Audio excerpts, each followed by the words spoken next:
Hello and welcome. This is the All 12 Signs video series for the Virgo full moon, which is happening on the 24th of February 2024 at 5 degrees and 23 minutes of Virgo. My name's Chloe. I work with card divination, astrology, and I channel energies through my body. I've been channeling physical movements now for nearly 3 years. It's a form of light language, and recently I've had a vocal light language activation. Both of these things are drawing on energies from different dimensions to help us heal, help us clear stuck energy, and open up portals to source to receive download codes, activation codes, to get us more in alignment with our soul's inherent frequency. In this incarnation, I'll be incorporating all of these in the readings as we go along. So hopefully I'm reading for Aries, definitely reading for Aries in this video, potentially reading for Pisces. My camera keeps stopping, so we'll see how we get on. For those of you who know your time of birth and know your natal chart, I really recommend you check out the sign that falls in the first house first. This is your rising sign, where your ascendant is. All the signs will be linked into the astrology as if they're in the first house. However, this does not invalidate you looking at any other part of your chart, perhaps where your sun or your moon are, because they always get activated with every lunation. So just look to wherever that sign falls in your natal chart, look to the house that it's in and the themes of that house, and apply those themes as well as whatever else you've got going on in that sign to the messages that come through. Right, I'm going to keep this introduction short and sweet and get on with reading for Aries. Aries rising. How you doing, Aries? For those of you who don't have Aries in the first house in your natal chart, look to where Aries falls and what house it's in, and apply those themes of the house to the messages that come through. Say you've got Aries over in the 6th house of work, health and routine, and your moon is there. You just want to apply all of the meaning of that from your natal chart to the messages that come through. So take what resonates, leave what doesn't. Right, Aries, this is a full moon in Virgo, and regardless of whether Aries is your rising sign or not, Aries and Virgo are what's called in conjunct one another. They don't have a traditional aspect aligning them, right? It can be a bit of a discombobulating energy. I love an in conjunct, but it isn't as straightforward as some of the other aspects. And this is because we're dealing with 6 different energies trying to figure each other out and work together. Aries, you are cardinal fire and yang in nature. Virgo is mutable earth and yin in nature. So we've got 6 different energies all trying to figure out how to work together. Now, this can mean crossed wires, a bit of frustration, and sort of putting in a bit more effort. It's kind of like herding cats. For those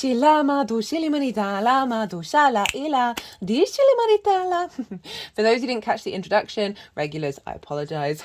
I'm going to keep on saying this for some time longer. So I channel energies through my body. I've been doing physical light language for nearly 3 years now, and recently I've had a vocal light language activation, and so these are all going to be part of the reading. I'm still integrating the vocal light language, so I'm not always getting English words in my head translating it, but it doesn't matter whether you comprehend what's going on. This is still activating codes, right? Whether they're codes to clear energy, open up gateways, portals, recalibration.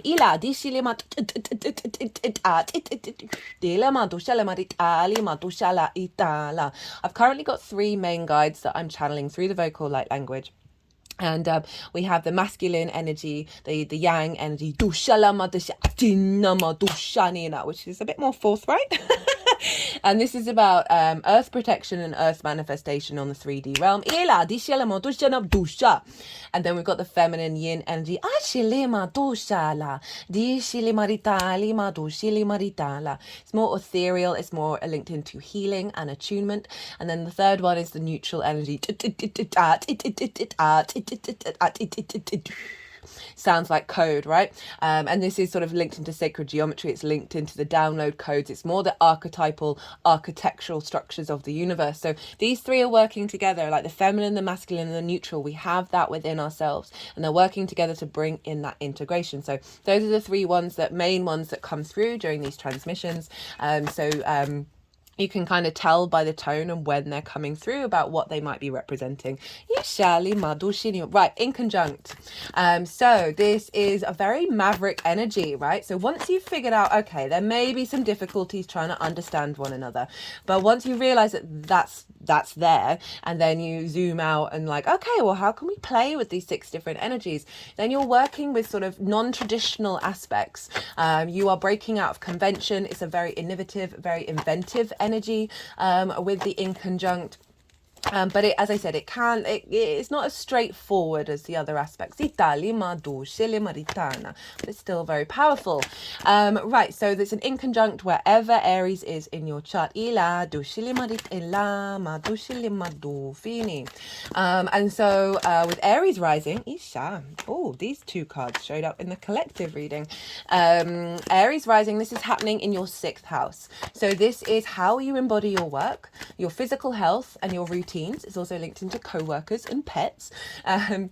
But those 3 main things, that's, for me, I call this the adult in the room. This is that house where we have to step up and be the adult to ourselves and parent ourselves, because so often these are things that we can struggle to get the motivation and drive to implement.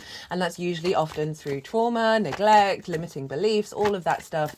And this is, it's in conjuncture embodiment. So there's this sense of trying to figure out how to work these together where both sides of the coin are still working. Right, it's in conjunct your rising sign, Aries rising, and your rising sign is how you embody your sun or your moon in your actions and your deeds. It all depends if you've got a day or a night chart, which luminary is sending the commands to your navigator, which is your ascendant. And the navigator has its own lens in which it moves through the world, and this is why often people see you more as your rising sign than perhaps your sun or your moon, because they see that embodiment, that outward reflection, rather than what's going on behind the scenes. It is your body, your character, your sense of self. It's very much about you.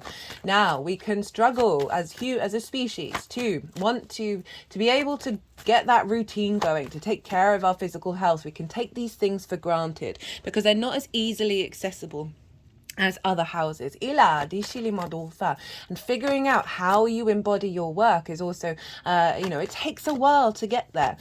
So this is what's going on for Aries rising and what's showing up. Now let me talk about what am I doing with this tarot. So I'm pulling cards for 3 different piles. The first pile is leading up to this full moon. I work with 6-month cycles, so this is coming from the Virgo new moon that we had in Virgo season last year. So everything that you've been working on over the last 6 months, it can often involve some shadow work, some integration work, and really bringing in a sense of alignment, but that often might mean some difficult things are showing up. And it's also in pile 1 of like where you're at before this full moon, right? So having gone on this journey, what energy are you bringing in?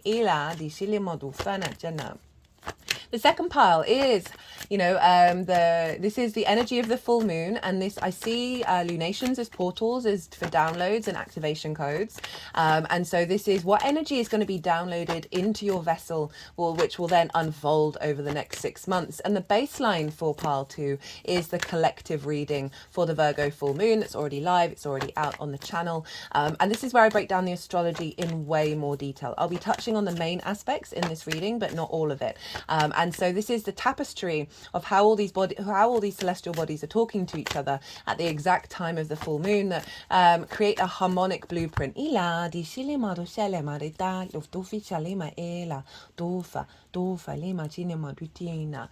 then downloaded into our vessel. So I pulled some collective tarot in that reading, as well as more channeled messages, and I bring in practices and things that have really helped me in my my journey, that I've seen results happen with it, particularly around surrender with the Virgo energy, because it can be very over analytical and very action task orientated. This has been showing up loads. So go check out that collective reading if you want a deeper understanding of what the baseline is for this pile 2, and then the tarot will be how that links into the Aries area of your chart.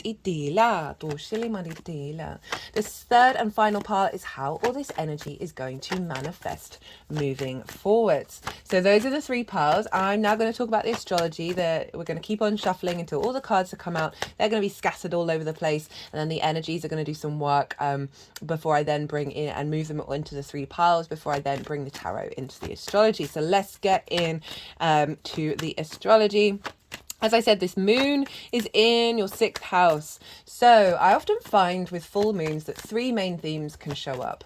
If I don't mention a theme that you have seen show up for you quite regularly when it comes to full moons, do put it in the comment box. I would love to know. So the first one is trigger time. So this is often when the whole collective gets a bit wild. Police stations, schools and hospitals get really rowdy. And this is because we're fundamentally dealing with an opposition here. The sun is opposite the moon. It's very far away, so there's a sense of highlighting that which is out of balance, especially in the unconscious space, because the full light of the sun, our clarity, our vision, our purpose, our will, our conscious space is pouring over the moon. So the moon is actually in a very yang energy because she's got the full light of the sun.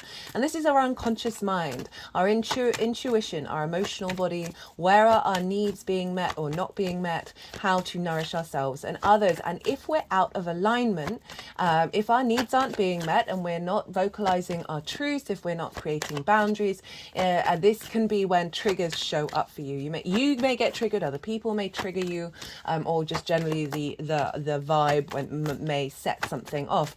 Now this can be a difficult energy, but I always want to qualify that this is an offering. They do this nearly every time I say this. It's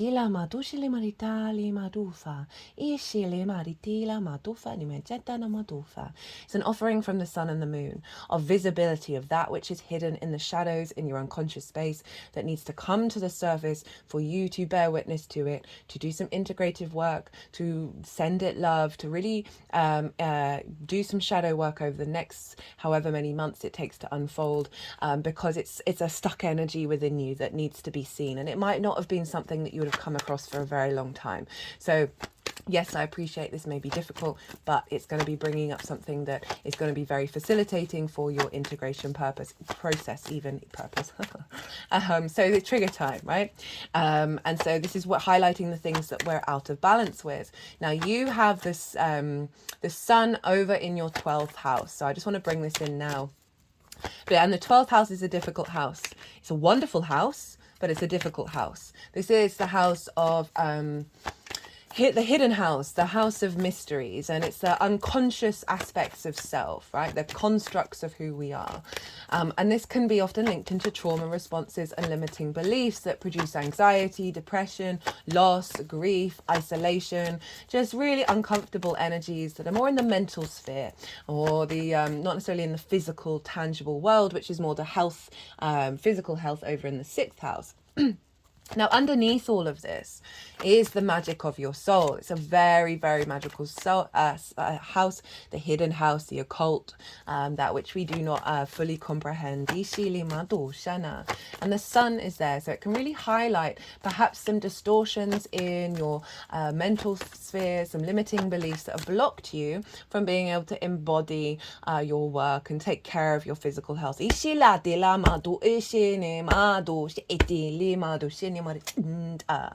And so there's stuff going on behind the scenes here. And so there can be an imbalance between these two things that is going to be highlighted, that is going to help you then integrate it. The other thing, the second theme is, so often when we've done the shadow work, when we've been doing the integration, it's very much in the mental sphere. And what we really need is a holistic integration. And this is when our emotional body and our physical body are also in alignment with what we may have worked through in the mental area. And so often the sun and the moon will come along and they'll provide a situation that is similar to a trauma or a limiting belief, right? It's very rarely exactly the same, but you can see themes in it and you're like, oh, I've been on this rodeo before. And you can get a bit frustrated because you're like, why is this showing up? I thought I cleared this cycle. Well, it's doing so in order for you to integrate the journey that you've been on, the work that you've been doing, because then your physical body and your emotional body can move through that situation and be like, huh, that's no longer connecting to me anymore. I feel safe. I'm not getting triggered. And so this can be quite big energy that can show up here to help bring about a sense of completion to a particular cycle that you've been going through.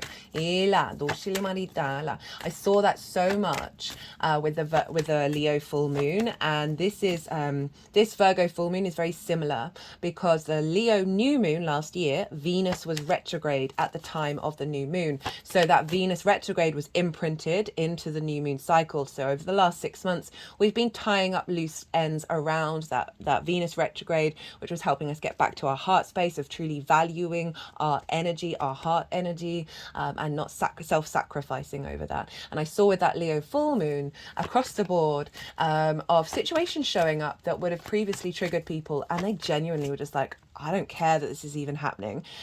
This is irrelevant. This is not touching me. This is not entering my energy field. I am not connected to this. And so that was one side of that Leo moon. And now we have a very similar thing with this Virgo full moon, because the Virgo new moon last year, Mercury was retrograde in the sign of Virgo. So we've still got that Mercury retrograde cycle still at play here that we've been working over the last 6 months. So if there's certain things that you may not have seen manifest with either the Venus retrograde or the Mercury retrograde, we're ending this particular cycle. So we're going to get more activation as we move forward.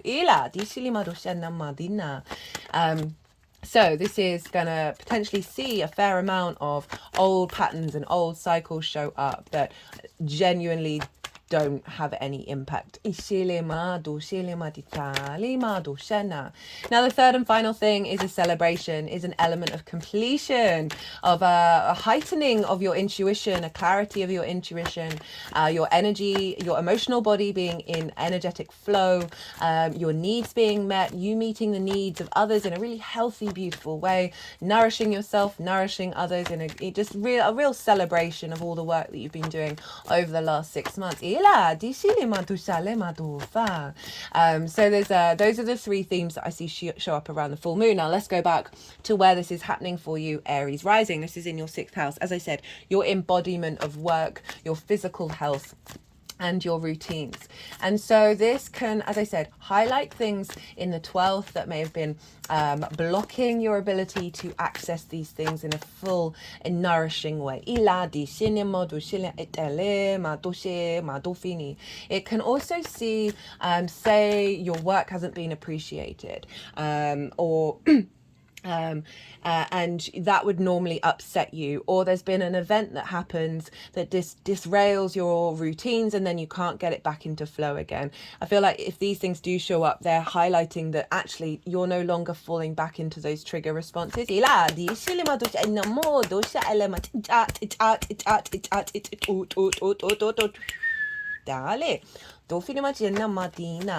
And we've also got an activation around a strong intuitive sense around your physical health, of emotionally connecting to routines. That means you're going to be putting them into practice, of a deep nourishment of the way that you work, a real satisfaction with how you work. And this is all feeding by in conjunct. So this can be also having breakthrough moments of how you work and adding to it, breakthrough moments around taking care of your physical health and putting in routines that are outside of what you traditionally think that you would operate with, because we're dealing with this in conjunct to your embodiment of self, right? And your body, right? So there's a real sense of healing coming in from a very unique perspective. Into your body, into your first house. New pathways of embodying your work. You know,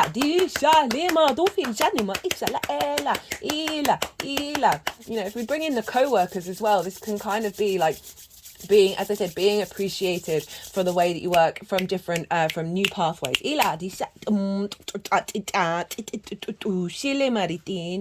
I really liked all of that. Now let's get more into the astrology. So as I said, major aspects that are happening to this moon. Well, we've got the sun opposition. So the sun moving through the 12th brings illumination to that which is hidden in the darkness, right? There's real clarity around who you are and what you are. You may be finding more focus or spending more time focusing on unraveling those sort of trauma responses and limiting beliefs. You might find yourself meditating, being a bit behind behind the scenes, not really necessarily wanting to go out in the world, tending to your inner space with the sun moving through Pisces. And finding more vision that is taking you into the dark recesses of the unconscious spaces. It's not just the mind, it's all the other unconscious spaces of this vessel in this incarnation. There's accessing with clarity and vision and purpose and animation. In addition to the magic of who you are. And all of this is impacting what's going on with the moon, of you then embodying it in the physical realm.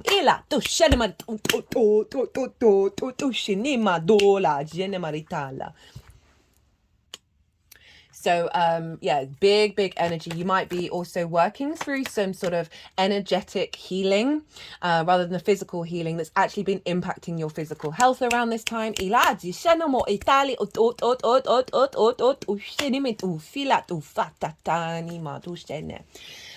not only that, but Saturn is with the sun, as is Mercury, and Mercury rules Virgo.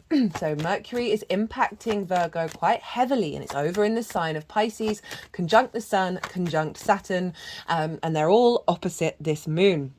So they're going to be exactly conjunct one another 4 days after this moon. I put all the dates in the description box of important dates around this moon that you might want to, either if it's in the past, look back at what happened around then, or in the future, mark it in your diary and be like, oh, okay, let's see what's showing up here.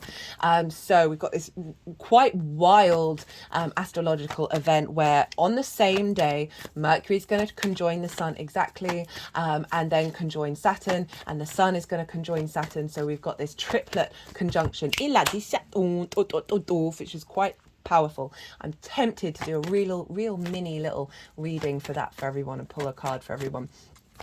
Right, so what does this mean? So you've got Saturn in your 12th house. I've done 3 Saturn in transit cycles with Pisces, and Saturn loves being in the 12th house. It's his favorite place to be, and so there's a sense of maturity around understanding who are you in the darkness.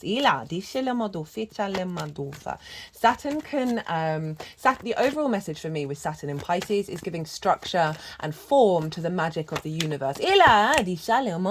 Pisces, very synchronistic, very magical, very fluky energy, like the unknown, the unexpected, rather than the rational, logical, practical energy of Virgo. Pisces is very it's a very trickster kind of energy, because you're dealing with the unknown there, and you're dealing with the multiple possibilities of that are beyond our rational sense. So any limitations that we may feel that are falling away with this moon, and so there's an Saturn, Sun, and Mercury. So Mercury is in Pisces, traditionally in its fall. I love Mercury in Pisces.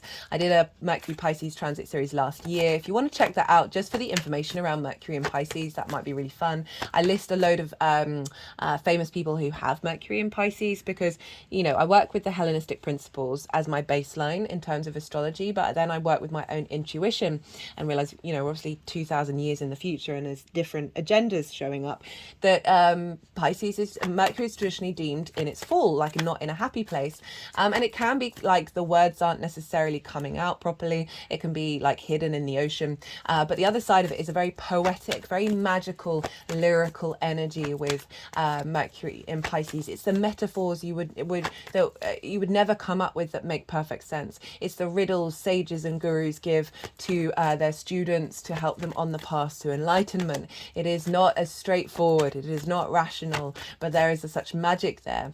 And so Mercury being there is able to see in the unknown, see in the non-rational way, and collect information, right, in order to bring about more flow.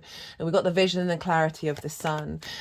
We've got Saturn there, who's giving structure to the longer term legacy of who you are, of tapping into your magic. So you may find yourself singing or humming or speaking in your own internal spaces, you know, communicating to your trauma in different ways, communicating to your magic, and finding the details in the darkness, right? Mercury moving through there can really help us connect the dots in the unseen, and then is drawing on the magic of your soul, and Saturn is making that real with the vision of the sun. So all of this is influencing the moon over in your 6th house. So you're drawing in, clearing out some energy around stuck beliefs, systems, limitations, and then activating magic from your soul that is then helping you embody that in the 3D world. Clearing away some trauma that may have stopped you from being able to be the adult in the room for yourself.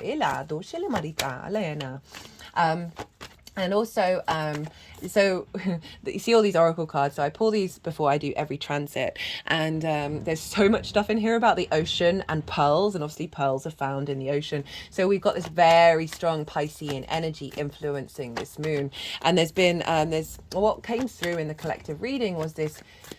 Virgo is very good at observing. It can be over analytical, and it's often deemed to be a sort of an air sign because it's ruled by Mercury. It's this practical application in the 3D world of ideas and thoughts, but it can be very over analytical. It can be very rational, but it's earth and yin energy. So there's an element of nourishment and observation that we're really harnessing at this full moon, and a sense of surrender, and allowing that's Venus in Virgo right there, of allowing a surrender to break out of what we observe, like in the 3D, and sort of surrender to the vast possibilities of the co-creation with the universe, and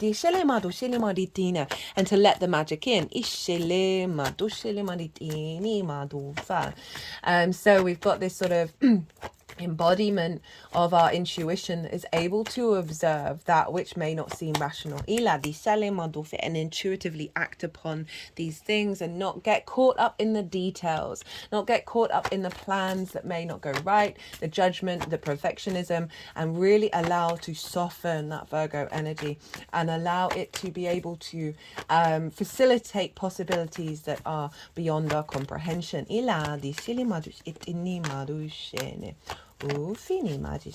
Right, let's talk some more astrology. So we wanted to look at the other major aspect that's going on with this moon, and we've got a grand Earth trine. This is where all the Earth signs are being activated. We've got Jupiter over in Taurus, which for you is in your 2nd house. Of how you value yourself, your skills and your tools and your resources to manifest in the world and bring in regular income. It's also the things that you value. Jupiter is expanding your wisdom and elevation of your skills and your tools.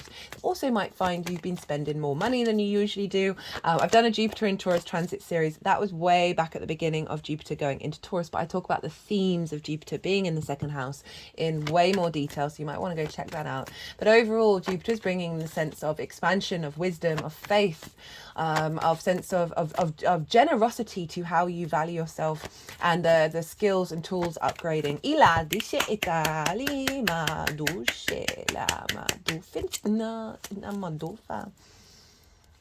And so this is trining the moon. And it's also trining Ceres and Cupido up in your 10th house of your life purpose, your career, your visibility, your reputation, bosses, how the big outside world sees you. So we've got all the work energies being activated, right? And so we've got Ceres, which is an asteroid, and Cupido. Cupido's been there for a while. Ceres has just entered in there. And I really like this because obviously Pluto's just left Capricorn. It's going to dip back in September, but we had Venus move through there. So Venus was sort of this connecting the dots, bringing harmony to your life purpose, to your career after big transformative energy of Pluto. And now we have Ceres, which represents the harvest. She is the Earth Mother energy. She represents nourishment, and resources. And with Cupido is is tapping into this sort of Pisces theme of these unexpected things happening. We don't know where Cupid's bow is going to hit and what we're going to be drawn towards, and it's beyond the rational. Of falling in love with your life purpose and your career in a very unexpected way. A deep nourishment and a sense of bounty coming in. with your understanding of your life purpose, with your career, with being visible. Perhaps your visibility, more people are seeing your visibility and being attracted to it in that Cupido way. And seeing the value and the love of what you do. So all these work houses are being activated, and they're all, the trines are an aspect of Jupiter. Jupiter brings about elevation, wisdom, a bringing together of parts in order to expand and elevate, a sense of wisdom and faith, a deep knowing, a sense of opportunities and generosity. There's a joviality to it, so there's an ease. You're getting a lot of wisdom feeding into this moon, of you intuitively then knowing how to embody your work, how to take care of your health and really look after yourself. So you've got lots of energy to be able to expand into your life purpose. Now, Jupiter, Ceres and Cupido are making aspects to the Sun, Saturn and Mercury, and they are making sextiles. So sextiles are an aspect of Venus. So again, they are Jupiter and Venus are the benefics. They are here to help us out. Soft, easy, free-flowing energy. We can often take this energy for granted, so I do recommend any bursts of inspiration and creativity that come through, write them down if you don't have time to act on them then, and really make sure you don't let it slip through your fingers. But overall, we've got this sextile energy to the Saturn, the Sun and Mercury over in your 12th house. So this is a sense of connecting the dots, of harmonizing, bringing in grace, a sense of appreciation and value, and a sense of creative brainstorming. So we've got the second house of your skills and your tools in order to make money and how you value yourself, the 10th house of your life purpose and your career, feeding inspiration and vice versa into your 12th house. Again, clearing those limitations. It's over and an end of a cycle to some of those. And bringing in activation codes to draw in that magic into your external physical world. Now these are forming what's called a kite aspect. You see here, you see the big triangle, that is the grand earth trine. You see the blue lines heading up towards the sun, those are the sextiles, and this forms a kite. And the release point of the kite is where the moon is. It's the tail of the kite. This will be up on my Instagram and the community page if you want a closer look at that one. And so this is all feeding into the moon. And I also see that kite as Cupid's arrow, and like pulling the arrow back, and that tension there of knowing that is going to be released into the world. Not having it has a precise direction, but the how of how it gets there, we're not bothered about, right? We're moving away from how, and we're focusing more on the nourishment that and the embodiment of the feeling that we have in our physical body of what our intentions are. We're not sweating over the small details with this moon. So all of this energy is feeding over into the adult in the room house, of really giving you space and a sense of depth. With that's the page of wands. We'll see if that wants to come out again. There was quite a few other cards, so I put them back. Of really, what was I saying? Of really allowing in new possibilities. You may have felt a bit stagnant. And this is cracking open some beautiful energy here, especially after we had that very high frequency come in with that Aquarius new moon. And so this is, we're grounding that down into the earth with this full moon. So any sort of practices that you may have tried to put into action around the way that you embody your work and you hadn't quite seen it manifest yet, this is when with that Mercury retrograde, this is when we're going to see the end of that, the closing up of that cycle. So let's talk about rulership. So we just talked about the aspects, and now we're going to talk about the rulership. So whatever's going on with the ruler of the sign is impacting the sign that it rules. So we've already mentioned Mercury rules Virgo, and Mercury is over in the sign of Pisces. So Mercury is influencing by aspect and by rulership. So double mercurial energy of new messages coming in that are very unconventional. Isha lima dofa and download codes. Now Pisces is traditionally ruled by Jupiter. So we've already mentioned Jupiter. So again, Jupiter and Mercury are both influencing this by aspect as well as rulership. And so we Jupiter over in the second house of your skills and your resources, right, and how you value yourself is influencing Mercury, saying, hey buddy, we're expanding here, we're realigning our value, we are activating stronger connections to our skills and our resources, and we want this in alignment with what's going on in the unconscious spaces and not having blocks here. Now Taurus is ruled by Venus, so we've got to go and look to where Venus is, and Venus is over in the sign of Aquarius, which for you is in your 11th house of hopes and dreams, friends, groups and alliances, and reaping the benefits from your 10th house. So Venus in here, this is the house of good spirits. She is helping ease more flow around engaging with friends, groups and alliances, being able to connect and bring harmony to your hopes and your dreams, and a sense of appreciation and value of how you're seen with groups and alliances. This can often mean also money coming in from your career house, or sense of being valued. For the work that you do. Now Venus has just come out of an exact conjunction with Mars. That happened on the 22nd of February, 2 days before this full moon. It had this conjunction between Venus and Mars happens roughly every 2 years, and the last time it was in Capricorn.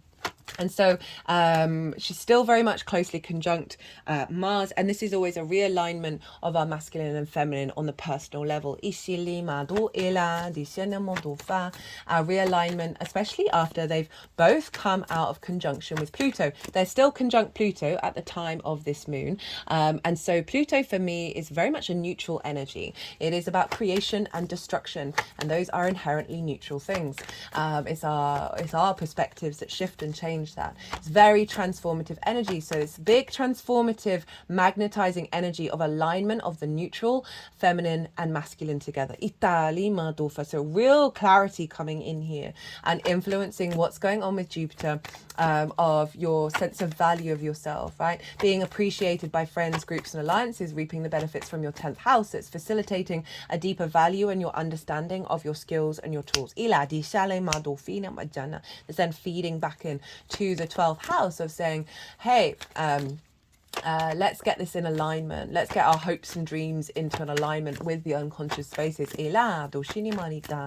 Now Aquarius is ruled by Saturn traditionally, and Saturn is over in Pisces. So we've got the 12th house influencing what's going on in terms of the 11th. And then, so this is a sense of the magic of yourself, the structure of who you are in your unconscious spaces, influencing that alignment. So really bringing in that magic into your hopes and your dreams. Of your magic being visible to friends, groups and alliances.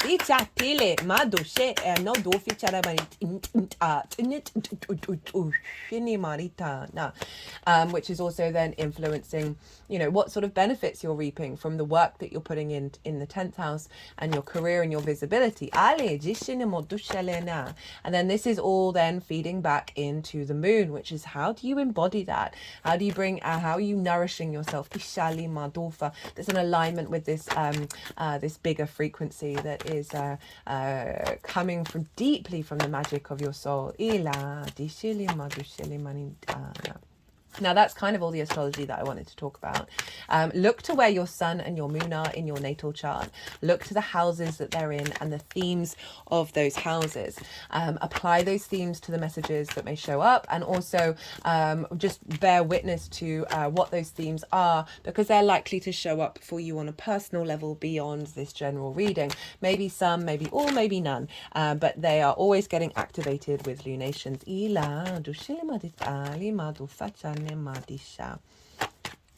So they're still shuffling, which means some more cards want to come out. But I've said everything that I kind of want to say, otherwise I could keep on going forever. So I'm going to go consciously quiet. We just had the yang action side of the reading, the go, go, go, all the stimulation, all the activation. There's that page of wands. That two of cups has been showing up a fair amount. So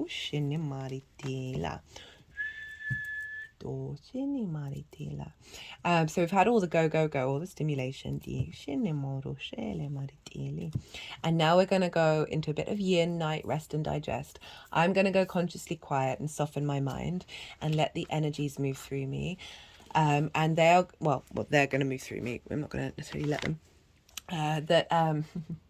That they're gonna they'll move through me and they'll do some physical and vocal light language. They're gonna then move the cards around and then they'll put them into the 3 piles, and that's when I'll bring the tarot into the astrology. I call you to soften your mind as well. You just had so much information thrown at you. Just let that all settle in your unconscious mind and then see what intuitive hits are going to come up in relationship to how this moon is you're personally connecting to it. Cultivate, ishari matushini, ela, itini madushana, tela, dola, tishela.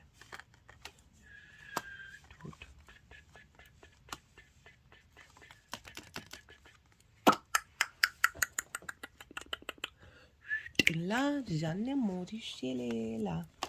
Doshale, doshale, doshale, doshale, amai, jatne marishele, ufinima, ufinima,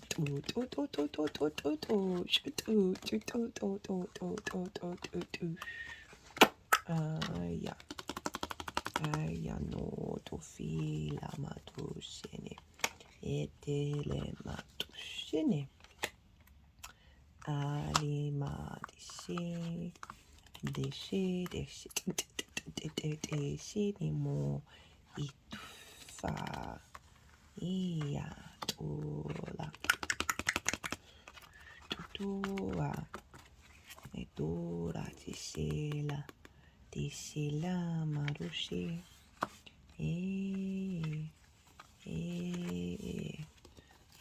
la Tofena, Tofini Marsha,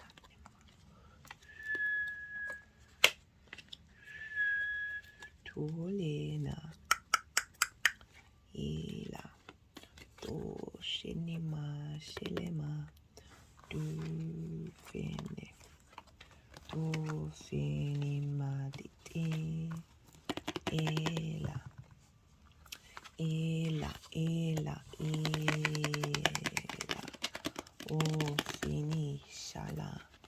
Oh, finishala.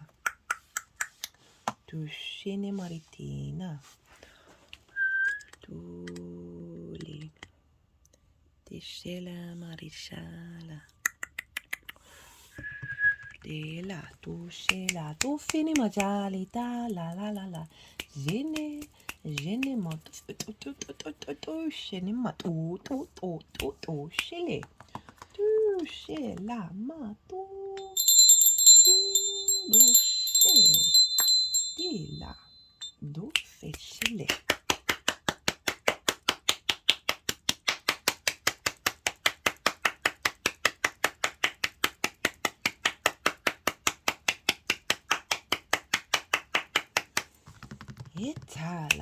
Etile marishala matu fishele modo vene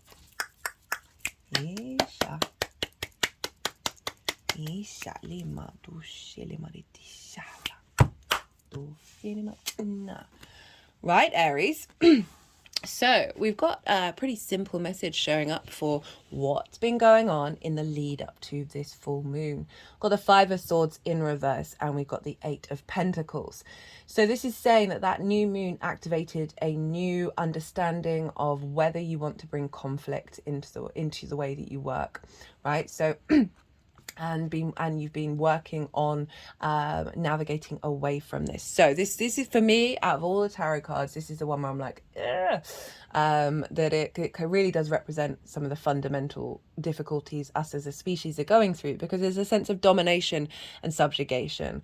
There's the bully and the victim, and there's winning at what cost, right? It's a very conflict orientated card. It is the sword energy. So this is ideas, constructs, mentalities, words of war, ishili maditana. And bullies were often, most of the time, trauma begets trauma, and that bullies would have been bullied, and then victims go on to be the bully, and also we can get stuck in victim mentality. So we're capable of being both of these things. And it's a difficult energy. If you look at this figure, what they've won is the Three of Swords, and so this is winning heartache, winning heart distortions, but it's in reverse. So what this feels to me is like, you have been, and with the Eight of Pentacles, which is whistle while you work, this figure is very happy in what they're doing, and they know that they're in this state of refinement and heading towards mastery, and the acknowledgement you've got to do things perhaps repetitively, very much routine energy, and really harness that. So this, with the Five of Swords coming up in reverse, it's saying, it feels like there was a line drawn of being in observation, both of any conflict that you may have faced, of how you are received in the way that you embody your work. This could to do with co-workers, as well as within yourself, right? Of any limiting beliefs, any mental ruminations that have frankly just stopped you from being able to have the energy to do the things that you need to do. Right, and no longer being, trying to bring these three things together: physical health, routines, embodiment of work, and there being conflict over that, of like, of one particularly winning out of the other, and having the others fall by the wayside. So this is in reverse, and it's with the Eight of Pentacles. It's saying you have been learning to master this new energy.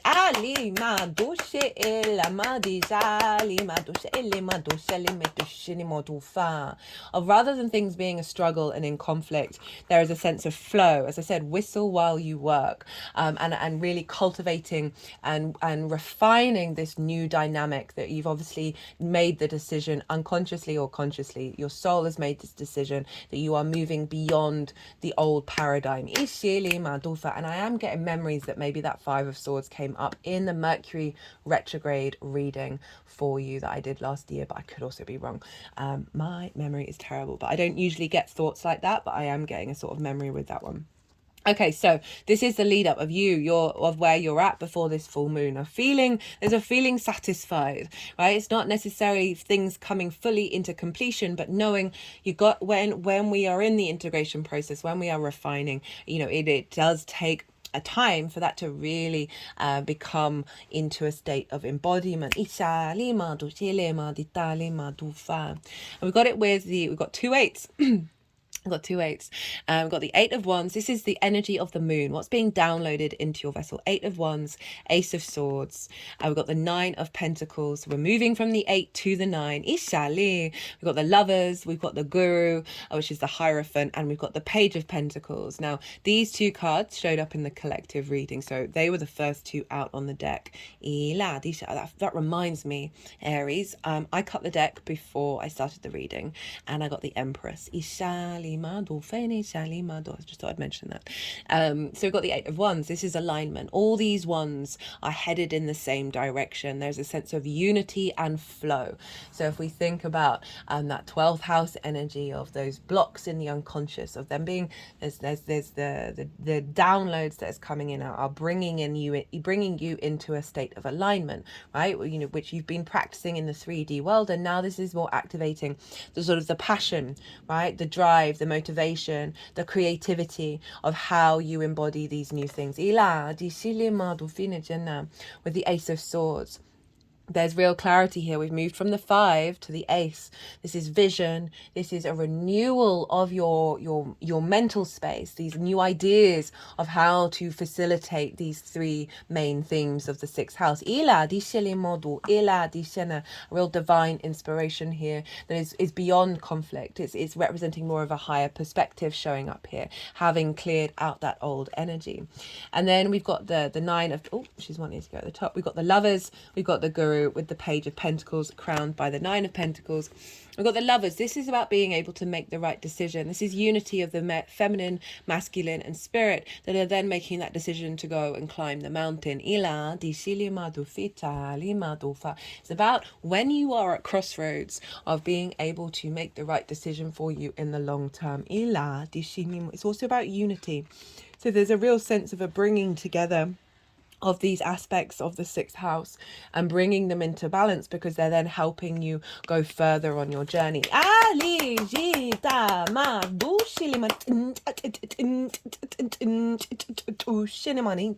rather than the conflict of that 5 of Swords, there is clarity in your decision making. There isn't a bully in the room. There's like a pathway, a neural pathway that is more in alignment with your soul and the magic within your soul, that is creating more space for you to operate outside of old paradigms. And we've got it with the Guru. As I said, this is the Hierophant card. This is the Taurus card. So this is where Jupiter is at the moment, of basically be your own guru. This is the embodiment of the wisdom that you have learned on your journey, and you're able to then bring it into your body. And there's a level of commitment here, Ishana, with the Guru. There's an element of, as I said, that commitment. That there's a sense of tradition as well. But overall, this is acknowledging that you have brought, there's what am I trying to say? That there's this energy coming in that is more mature. It's at peace with the past cycles. And if we're linking in the 2nd house of where Jupiter is in Taurus, of a bringing together of your skills and your tools, right? Of an elevation of that wisdom that is then like really expanding the way that you work. Remember,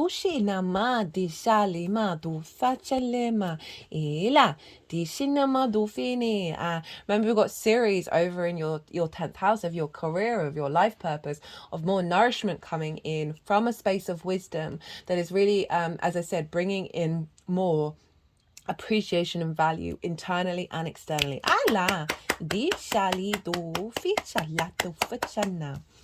And with the Page of Pentacles and the Queen, and then, nearly said the Queen of Pentacles, the 9 of Pentacles, this is saying that, the Page of Pentacles is very dedicated, very dutiful to what it's doing.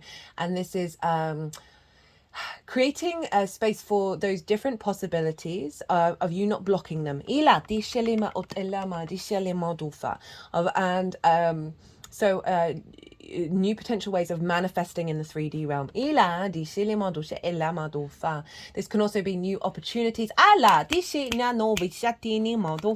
in being visible in the way that you work, new possibilities around that, and your reputation and the value of what it is that you're doing. This is also potentially bringing in new ways of routines and new ways of taking care of your health that you may not have thought about before. But overall, also being able to communicate the nourishment of the work that you do. And see the clues and the synchronicities that are going to help bring in this 9 of Pentacles. So as I said, we've moved on from the 8. We're now at the 9. And the 9 is very independent energy.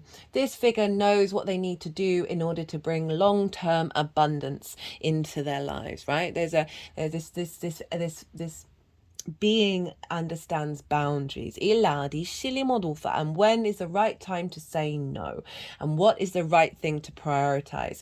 And so this is great in the 6th house, and with all those other work houses getting activated, of really bringing in the download that's coming in is really bringing the sense of feeling safe and secure and abundance in your independent thinking, and this can be being able to make very decisive decisions in the workplace, as well as for those of you who are entrepreneurs who work by yourself, of really with that Lovers and the Guru card, of seeing the clues of what opportunities are really going to work, and knowing what decisions you need to make sure that in the long run you are abundant, both physically, in terms of how you take care of yourself and the way that you embody your work. Right, so how is this all manifesting moving forwards? Well, we've got that Page of Wands that half wanted to come out before, the Knight of Wands, the Two of Cups, which has been showing up quite a lot, as has the Hanged Man in reverse. So we've got the Page and the Knight of Wands. Now this is, obviously your Aries energy, very fiery. So this is bringing that in, and I really love that combination of the earth and the fire showing up, because it's showing that in conjunct energy, that difficult discombobulating energy, that there's an element of you mastering herding the cat. So we've got another Page and we've got the Knight. Page is again very useful energy, very excitable. They are happy to share and communicate. There's a sense of looking at things through fresh eyes. With Pages.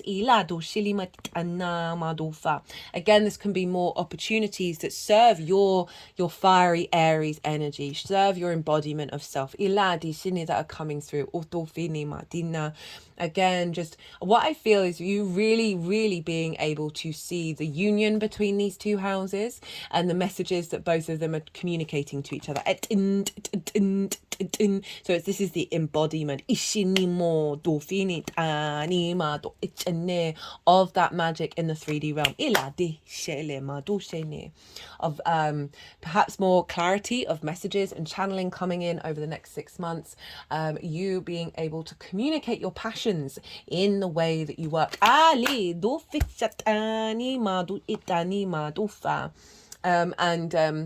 new pathways of that embodiment with the Knight of Wands. Now knights embody their element and their suit, so this is things being really put into practice, right? And this desire to roam and explore in this new territory. But also these are very physical cards, right? Especially the Knight of your health, being at that point where you have the energy to move, to travel, to do all the things, all of that stuff. Getting creative with the way that you're embodying this new dynamic. Having passion for these aspects that can be really difficult.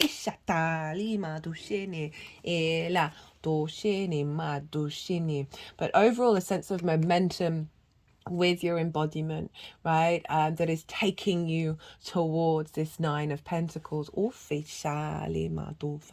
we've got the Two of Cups and the Hanged Man as the final cards. Now, the Two of Cups represents for me unity, dignity, respect, and honor.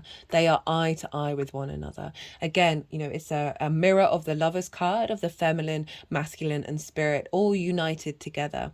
And so this feels there's definite union and rebalancing rather than that conflict that is coming through here, of you being in love and respecting yourself, being the adult in the room. And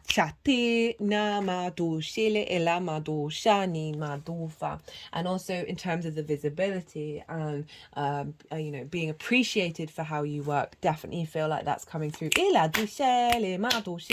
And so interesting, that says make love not war, and we've got the conflict card, the big conflict card at the beginning in reverse, admittedly, but so it's highlighting this progression of really moving away from that space and bringing in more nourishment and more wisdom.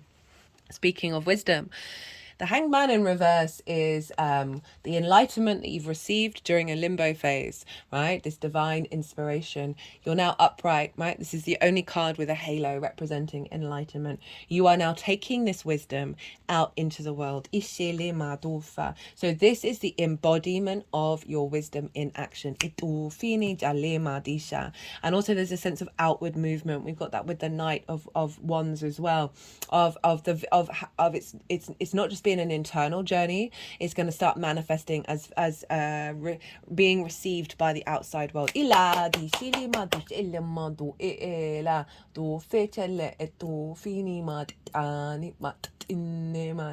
And this is Neptune, and Neptune is over in your 12th house. So all of that, and it's going to be more closely linked into the Pisces new moon that we're going to have in a couple of weeks.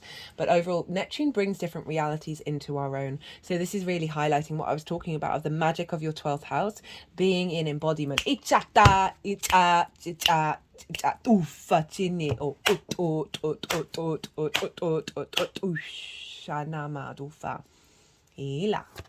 Right, let's get some qualifiers, clarifiers, and potential new messages coming through. All the decks are in the description box. This is hilarious that this card came out for the in conjunct, diversity and blending. So I was talking about those 6 different energies. Very diverse, and herding cats, but it's saying blending. So it's saying that these are coming together. Love that. Love that. Oh, as I said, all the decks are in the description box if any of them take your fancy.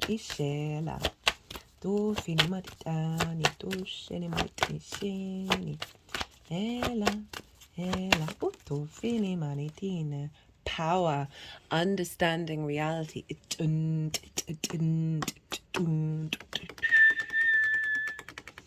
So that's linking into the clearing out of distortions in the unconscious spaces.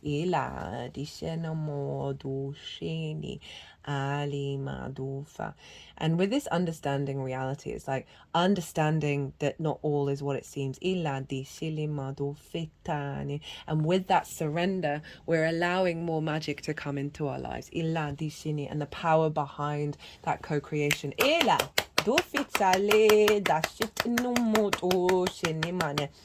And with the activation in the 12th of drawing the magic of your soul through you,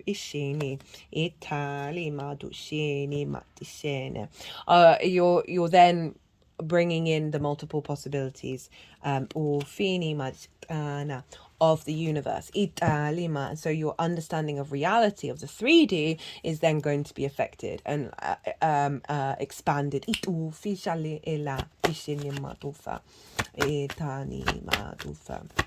Right, let's get some more qualifiers. This is the numerology deck. Love that. Like a real embodiment of pride in the way that you work, and having a real strength within yourself about that, and it not being affected by other people's opinions and views. And also what you're putting out into the world and being really confident in it. Pride in taking care of your physical body. Pride in the fact that you've been able to establish those routines with more depth than you may have done previously.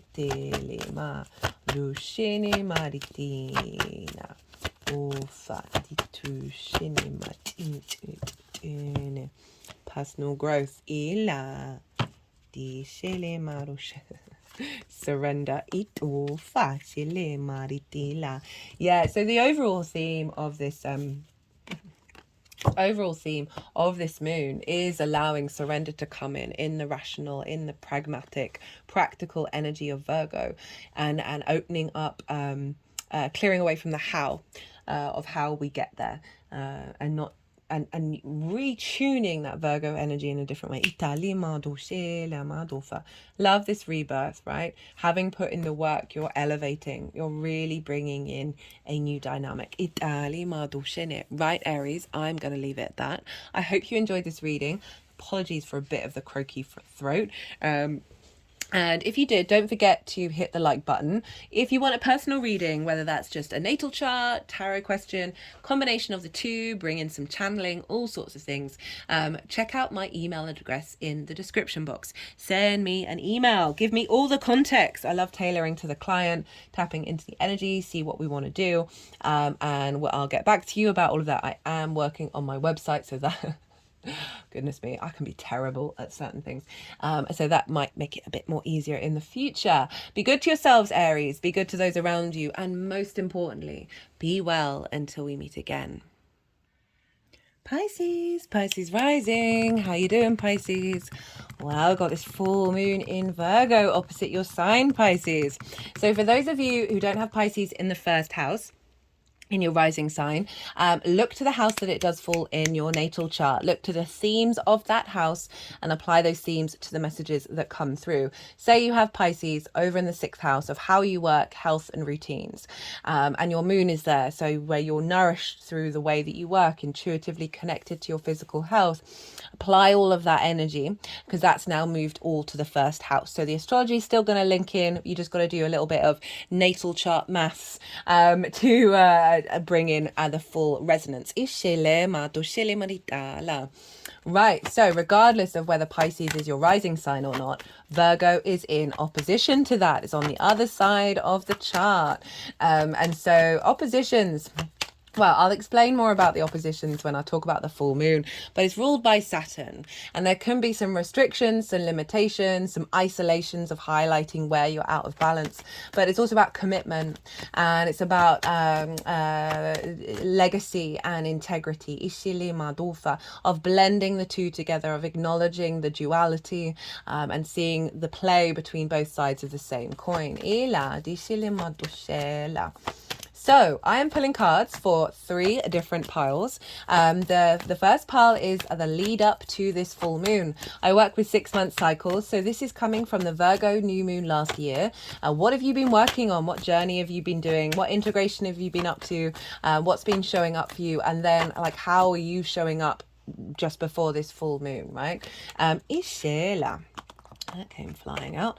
And then the second pile is the energy of the moon itself. So as I said, I work with 6-month cycles. I see lunations as portals for downloads, activation codes that will then unfold, right? So pile 2 is what's being downloaded into your vessel, what energy frequency that will then unfold over the next 6 months. Now the baseline for pile 2 is the collective reading. So this is where I break down the astrology in a lot more detail. I pull collective tarot cards. I get more esoteric in those because I've got a bit more space to talk about bigger things, and also bring up some practices that, you know, I only bring up things that I've seen work in my own life, and channeled messages come through in that collective reading. So that's where I break down the astrology and like the tapestry of how all these celestial bodies are talking to each other, that creating a harmonic blueprint that then goes into your vessel. The tarot in pile 2 will link into how that's affecting the Pisces area of your chart. The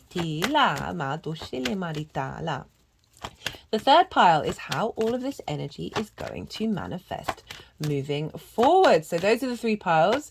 We're going to talk some astrology, and I'm going to be shuffling while that happens. The cards are going to go all over the place, and then towards the end the energies are going to then do their thing. They'll arrange them into the 3 piles, and that's when I'll bring the tarot into the astrology. So let's get into the astrology of Pisces rising. Where is this full moon happening for you? Well, it's happening in your 7th house. This is the house of the other. This is intimate relationships, both business partners, one-to-one clients, intimate friends, long-term committed romantic relationships, because it's traditionally linked into marriage and contracts, right? And marriage is a contract. This is where that Saturn commitment comes in, right? That responsibility, the duty that you have with those intimate people in your life. Like these are kind of like the longevity energy. It's also source, right? So This is the kind of frequency that you're drawn to, that often you show up as Itali Madufa with the other Dushele Maritana. Where is this common thread that pulls you and the other together? Ishali Madushele Maritana. And you have this in the sign of Virgo. So we've got a full moon here. And this is opposite your sign, Pisces. And your rising sign is your embodiment of your sun or your moon in your actions and your deeds. It depends if you've got a day or a night chart, which luminary is giving the command to your ascendant, which is the navigator. And the navigator has its own lens on how it moves through the world, through this embodiment. And so this is your rising sign. And this is why often people will see you as your rising sign rather than what's going on behind the scenes, because they see this outward expression. It's your body, it's your character, it's your appearance, it's your sense of self. So we've got the self and the other showing up here. So full moon in the 7th, what can this represent? Well, I often see 3 main things showing up with a full moon. If there's a theme that I don't mention that you've seen regularly show up for you around lunations, please do put it in the comments box, the comments box, because I'd love to know. But these are the 3 ones that I see show up the most consistently.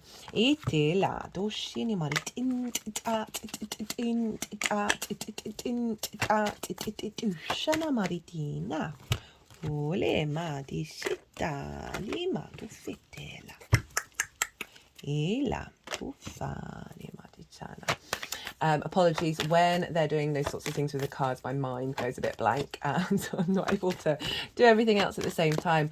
I did forget to mention, for those of you who didn't catch the introduction, apologies, regular viewers, I channel energies through my body. I've been doing physical light language for nearly 3 years, and I've recently had a vocal light language activation. I'm still integrating that. As you can probably tell, my voice is quite hoarse, there we go. And this is because often when you get upgrades, when you get downloads, and that was quite a huge one for me, the 3D takes a while to catch up, and it can discombobulate the area that it's been activated. And obviously the throat chakra is at play here, and my words have been going all over the place and slipping up everywhere, so please do bear with me with this one. Right, what was I talking about? So 3 main themes. First one is trigger time. So everything can get a bit rowdy around the full moon. And this is because the full light of our consciousness, right? The sun, our vision, our vitality, our purpose, our will is illuminating the unconscious moon, the space of the moon, the intuition, the emotional body, our needs, whether they've been met or not, our nourishment, and how do we nourish others. So the moon is very yang in her energy. She's very visible, and so often triggers can show up around this time because it's highlighting where you may be out of balance. And this is offerings from the sun and the moon to help highlight something that may have been in the shadows, in the unconscious space, that is now being, a light has been shone on it, in order for you to do some integrative work, some inner work, sit with it, give it love, do whatever practices that you do with that kind of thing. That yes, it may be difficult at the time, but please do know it is just a tool.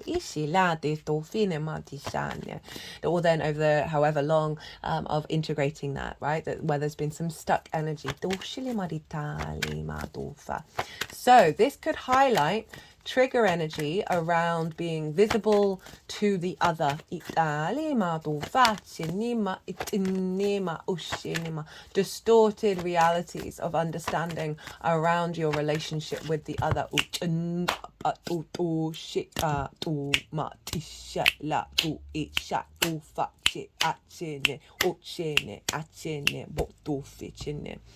So I've got 3 main guides that I channel at the moment through the vocal light language, that are channeling through me. And that one was the masculine yang energy, which is about earth protection and earth manifestation.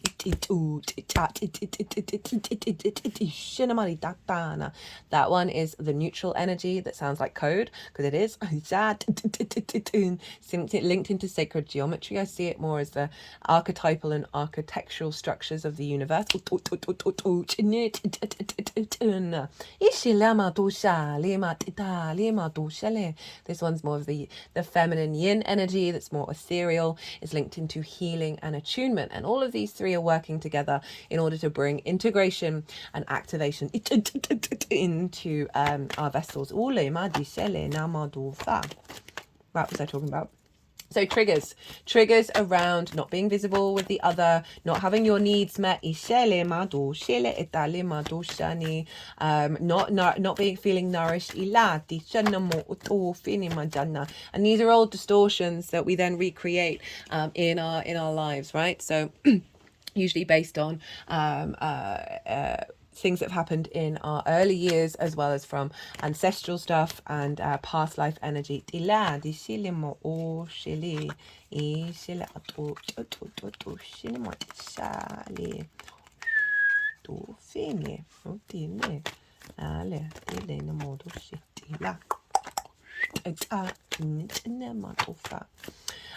Right, so that's the sort of the main one. And then the second one is, so you've been doing the inner work on something, and this can often be in the mental sphere. What we really need is a scenario to show up, as frustrating as it may be, that has a similar frequency to a trauma response or a limiting belief that you've been working through. And it's going to show up and you're going to be able to walk through it. So what we want is the holistic understanding. So we often need an actual scenario to show up for our emotional and physical body to walk through this environment and realize, oh, I'm safe. I don't care. This is not entering my energy field. This is a cycle that is no longer linked to me. So this is often a great representation of the journey that you've been on. So often we can forget that. And so the universe comes along and provides a situation to help bring in that full integration and remind you, oh, no, you are not the same person anymore. And I saw that loads with the Leo full moon. And this is a very similar full moon in the sense that Leo new moon last year, Venus was retrograde in the sign of Leo.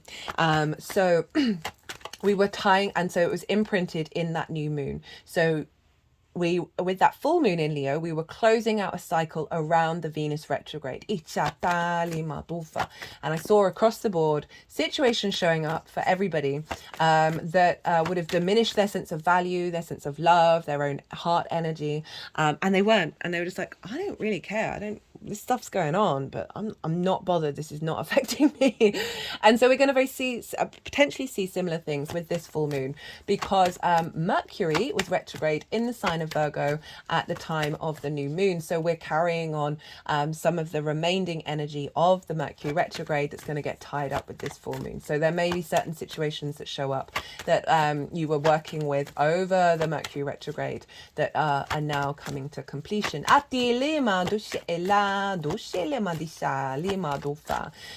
that Mercury retrograde, you might want to go revisit it just to see what was showing up then. But overall, like a re-evaluation of your connection and communication to the other. So croaky. And bringing in new soul contracts around that. Because Vesta is very much involved. I love doing that reading. That was one of my favorites. Right, so third thing is a celebration of all the work that you've done, an illumination of your intuition being in harmony, your emotional body being in flow, your needs being met, meeting the needs of others, nourishing, being nourished, all in a very harmonious, beautiful, healthy way, right? So this could, so as I said, this can bring up situations where you get triggered because there's still tendrils of what you need to integrate. So often when we do integrative work, we think that level's done, or we think we're done, but it just highlights the nuance, right? So it's like when you zoom in on something, if from far away you wouldn't have necessarily noticed the details, but because you've integrated, it's come closer towards you, that you're then noticing the smaller details and refinement. So we're constantly in a state of alchemy. And then the celebration, right? So spending time with a loved one, spending time with an intimate person, right? That can be friends, that could be a business partner, celebrating a business win.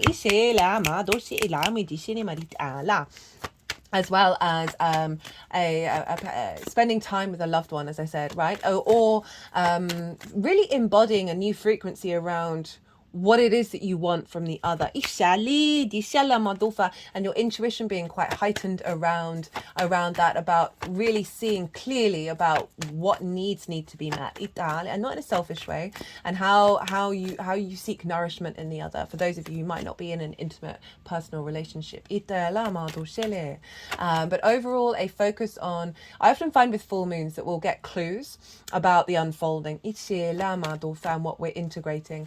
So bringing in, for those of you who might not be in a relationship, or like a long-term relationship or marriage, of it can bring in clues about how that's going to develop.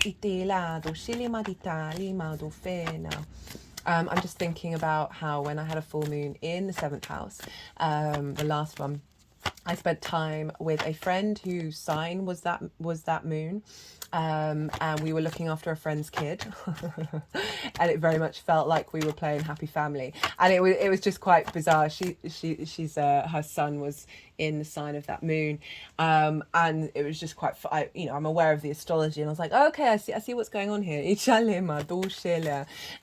Right, so big energy, right, and being in balance with the self and the other, and then elevating whatever completion that you're on, like celebration of it, bringing in a download code that's going to elevate that. Right, let's get in more into the astrology. So the sun is over in your sign, Pisces. So we've got a real focus of self, a real vision and clarity about how you want to embody yourself, how you want to be seen. And so this is opposing the moon, and so it's about being in balance with these two things, of not giving yourself away to the other in self-sacrifice of the self, and vice versa. Sometimes we can be too isolated and too withdrawn and not seeking out others, usually around wounds that we may have faced in that area. And not only that, but we've got Saturn and Mercury over in your sign, Pisces. And Mercury obviously rules Virgo, so Mercury's influencing Virgo by aspect and by rulership. So funnily enough, you see these oracle cards, I pull them before every transit, and I'll be doing it after I finish this all 12 sign series. There's so much about the ocean and pearls here, and Pisces, obviously you're known for being the ocean. So there's a really heavy Pisces contingent with this full moon in Virgo, which I'm loving. And so we've got Mercury, the Sun, and Saturn all very close to one another. They are going to be exactly conjunct one another on the 28th of February. I put all the dates in the description box of important dates around this lunation. If you've got big Pisces energy, or just in general, this is a very rare, strange thing that's happening, where on that day, the Sun and Mercury are going to conjunct one another. Mercury is going to conjunct Saturn, and so the Sun is going to conjunct Saturn. So we've got 3 conjunctions which mark big new beginnings. And what I love about this is we've got this frequency happening around the full moon, and then we're getting the download from the full moon that's going to be then integrated into the conjunctions. So Mercury, Saturn, and the Sun. What is that? Well, that is Saturn is giving structure to the magic of your sign, Pisces, right? You are opposite Virgo, which is very rational, very practical. There's an element of the fluky, the synchronistic, the magic with you, Pisces. I can't lie, you're trickster energy. You and Gemini, goodness me. So Mercury is traditionally in its fall in the sign of Pisces. I did a Mercury in Pisces series last year, and in that I talked about Mercury being in Pisces, and I listed lots of people who have it. So I work with the Hellenistic principles, so that's over 2,000 years ago in terms of the baseline of the astrology that I do. But I also I'm very contrary. I don't like towing the party line if I don't fully agree with it. And so they deem Mercury to be in its fall in Pisces because it's opposite Virgo where it's exalted. Yeah, Mercury in Pisces is one of the most beautiful energies. It is the poet, it is the metaphor, it is the riddle, it is the metaphor that you would never have crossed your mind that makes perfect sense. It's not the A to B to C, it's the A to Z to G, right? It is the roundabout, unconventional route, tapping into the unseen and tapping into the magic that doesn't necessarily make structured, rational linkage, but still fundamentally makes total sense. So Mercury in Pisces is the ability to pluck out of the unknown, the magical world that we cannot quite logically see, details that are facilitating our vision, our plan, and with Saturn making it real in terms of our legacy and our commitment to it. So you've got this in your first house of your embodiment of self, of being able to understand your own expression, your own embodiment, and having the vision of breaking out of rigidity and rationality and allowing the magic to come through, but it's coming through with the strength of Saturn. It's going to last the test of time. And with that vision of the sun, we're getting more clarity about what that means. In the collective reading, it was very much about a surrender, right? Of harnessing that Virgo energy in a way that isn't over analytical, right? Which can control, right? And have a grip on things and block out possibilities that coming left field. Now, all this Pisces energy is allowing that surrender to happen, to then co-create with the magic of the universe and open ourselves up to pathways that we would never have rationally thought were possible. So that's one of the major aspects that's happening. The other major aspect is we've got a grand Earth trine going on. So this means all the Earth signs are being activated at the time of this full moon. Jupiter is over in Taurus, in your third house of the house of the goddess. This is about communication, your environment, your day-to-day, and this is a beautiful house. It's about bringing meaning into your day-to-day and expressing that. Jupiter is expanding and bringing wisdom to and a sense of generosity to your environmental frequency and the way that you express yourself. Finding more opportunities for growth in your local community and the things that you do on a day-to-day basis. You might come across gurus as you go out and about for your local walk. Now, Jupiter is expanding the wisdom in the way that you express yourself. And we have this trine the moon over in the 7th house of communication. Now, for any good relationship with the other to work, we need to communicate.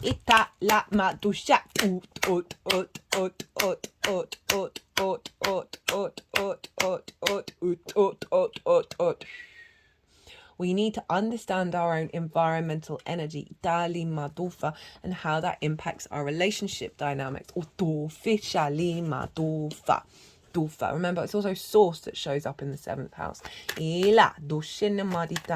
we've got a trine here. Trine's an aspect of Jupiter. Jupiter and a trine brings parts together, expands and elevates, brings wisdom, confidence, knowing, a sense of ease, a sense of flow, a sense of joviality and generosity, right? Can often bring in opportunities and a feeling of luck, right? You just got more flow because it's all the same element. You are all the earth signs are all yin, they're all earth, but they're different modalities. So you're bringing the different ways the earth signs work together into union, creating a very powerful force. And we have Ceres, the asteroid, and Cupido up in the sign of Capricorn. I really love that Ceres is now moved into Capricorn because obviously Pluto's been there for quite some time. And just after Pluto left, Venus went in. So Venus was connecting the dots, bringing harmony, bringing a sense of love and value to what Pluto was transforming. And this for you is in your 11th house of hopes and dreams, friends, groups and alliances, and reaping the benefits from the 10th house, which is your career and life purpose. This is the house of good spirits. And so now we've got Ceres moving through there. And Ceres is the Earth Mother Goddess energy. She's also known as Demetra, and there are many other Earth goddesses around the world that represent the harvest, right? Represent bounty, resources, and nourishment. So now Ceres Aries is coming along, and it feels like she's planting seeds over that soil that Pluto has turned up, that is creating abundance in this area of your life, creating deep nourishment. So if we link this into relationships, right, this can be hopes and dreams being nourished. Now,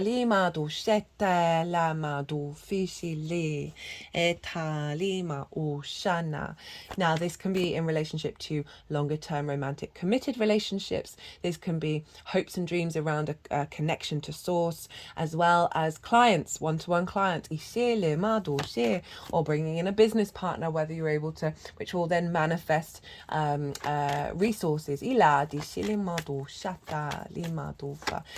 are all trying one another, and Cupido's there.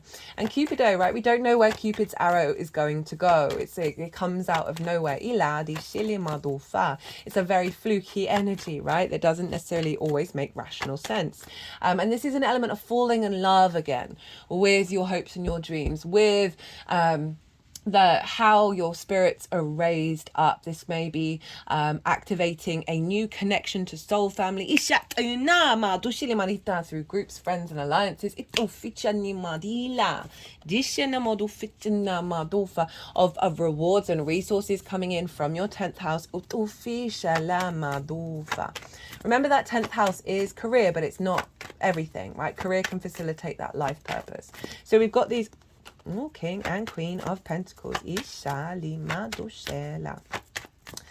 So this is the grand Earth trine that's being activated, that's feeding into this moon, of making sure that we're in alignment with the way that we communicate with the other, and the nourishment you receive from the other's communication. That is really facilitating those hopes and those dreams, right? Of being more in balance with your understanding of what the other means to you.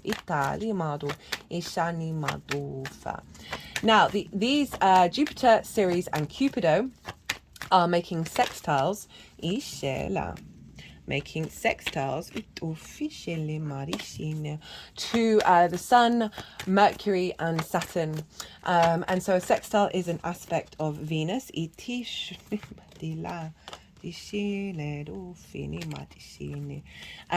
Making aspects, my brain can sometimes get a bit frazzled when it's doing 5 million things at once. Is making, so Venus is a benefic planet, as is Jupiter. So we've got these really harmonious energies connecting to the sun and the moon. And a sextile brings connection, appreciation, a sense of value, a sense of harmony and creativity. And so this is with the way that you communicate and your embodiment of and how that's being received by friends, groups and alliances. How you're communicating what your hopes and your dreams are, perhaps to the other. You may send a prayer out to source around the full moon. Is harmonizing in your embodiment of self and how other people see you. So there's a real alignment here. Now this is forming what's called a kite. Right, so this will be on my Instagram as well as on the community page. So you see here this big triangle. This is the grand Earth trine that's going on, and then those blue lines pointing up to where the sun is, those are the sextiles, and this forms the kite. And the release point is the moon. And you also kind of looks like a bow, an arrow, and you're pulling that arrow back, and the tension and the power there that's at that release point. That arrow is going where it needs to go, but we're not worrying about the how. So heightened intuition around your needs and your nourishment with the other, and really being able to be attuned with that in the other, right, which is often a very useful skill, especially with one-to-one clients, of being able to boost what they need, which helps activate your hopes and your dreams, and a deeper connection and appreciation of the way that you express yourself. Okay, so those are the major aspects. Knowing what relationship dynamics are going to serve you and you need in your life, being intuitively drawn to those that are going to facilitate your sense of abundance. Now, those were all the aspects. So we want to look very quickly to the rulership energy. Whatever's going on with the ruler of a sign is impacting the sign that it rules. So Mercury is impacting this moon. So as I said, big Piscean and influence on this moon. So Mercury's over in Pisces, which we talked about. You having more clarity about what's within yourself. And being able to express that. The magic pouring out in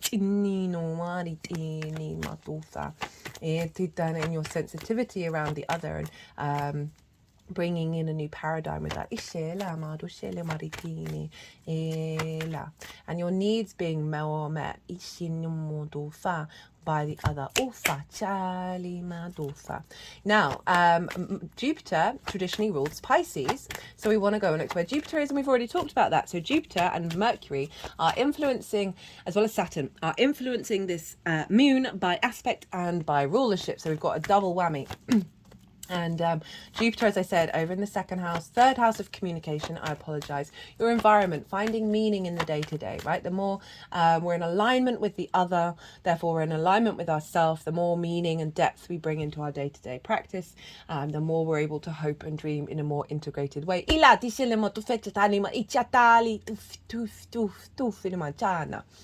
And Jupiter is in Taurus, which is ruled by Venus. So we want to go and look to where Venus is, and Venus is in your 12th house. Now, she is very closely in conjunction with Mars. And this happened exactly on the 22nd of February. Happens roughly every 2 years. The last time was in the sign of Capricorn. So you might want to go and look back about what was going on around the 22nd, because this marked a big shift in our alignment with the masculine and feminine. In your 12th house, your hidden house, your house of mysteries. There's a lot of trauma here. There's a lot of hidden constructs of grief, anxiety, depression, loss, isolation. Underneath all of that, though, is the magic of your soul. So, Venus and Mars are very close to Pluto, who's just moved in there. Really recommend that Pluto transit series if you haven't seen it. And Pluto for me is inherently very neutral. It's about creation and destruction, and that is neutral in its essence. We put meaning onto those things, but inherently neutral. So we've got the neutral energy of transformation and magnetism of Pluto combined with Mars and Venus, of this alignment of the personal feminine and masculine within us, our passions, our drives, our motivations, and our connections and harmonies, and bringing love to those. So you've got a real alignment of a high frequency coming in your 12th house, of clearing away distortions of limiting beliefs, trauma responses, and activating a new code of alignment into the frequency that is inherently within you. Of your own universal truth. This is feeding into the way that you communicate, right? Bringing that magic into the way that you express yourself, being able to communicate clearly about trauma. So if you've got clients and you work on that way, I mean, we're all kind of mitigating and navigating trauma within ourselves and other people, right? And trigger responses, that can be a great alignment. There's then more visible to groups and alliances and drawing more people towards you. On a personal level, this can be distorted love languages, right? In the 12th house, that we then recreate and a realignment of that. That's then feeding into your ability to communicate away from those distorted love languages. That's going back in to the sun of the vision of who you are now embody, that's then feeding into your intuition about how to communicate with the other and how the other is now communicating with you, going vice versa. Now, Venus is in Aquarius, which is ruled by Saturn. And where is Saturn? Well, it's in your sign, Pisces. So we've got this feedback loop between Mercury, Jupiter, Venus, and Saturn. Now, we've had this without Mercury for the last couple of lunations, where we've got the two gas giants, Saturn and Jupiter, long-term cycles, more thinking about the long term than the immediacy. Venus, how wanting you to feel good in this 3D world. And now we've got Mercury, of our ability to have an awareness of the magical and the mystical that is just science we haven't figured out yet.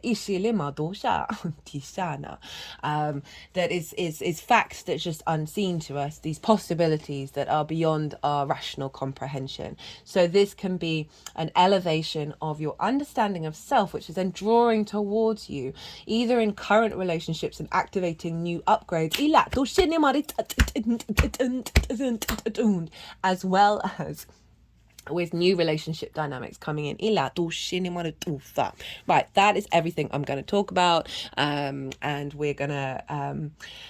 croaky. So look to where your sun and your moon are in your natal chart. Look to the themes of the houses of where they are, because it's likely that they're going to get activated, because with every lunation, your sun and your moon are being dinged. So sometimes one theme will show up, sometimes all of them, it all depends. So that will give you a more personal understanding beyond this general reading for the sign of Pisces. Now, I'm going to go consciously quiet and soften my mind. The energies are going to move through me. They're going to do some physical and vocal light language. They're going to move all these cards around, and then they'll put them into the 3 piles, and that is when I'll bring the tarot back into the astrology. I call you to soften your mind as well. You have just had so much information thrown at you. Let that all settle into your unconscious, and then see what intuitive hits come up for you while all of this is going on. Isha lima do fetchene do fa ela do she deshe do shile do fina ela o fene e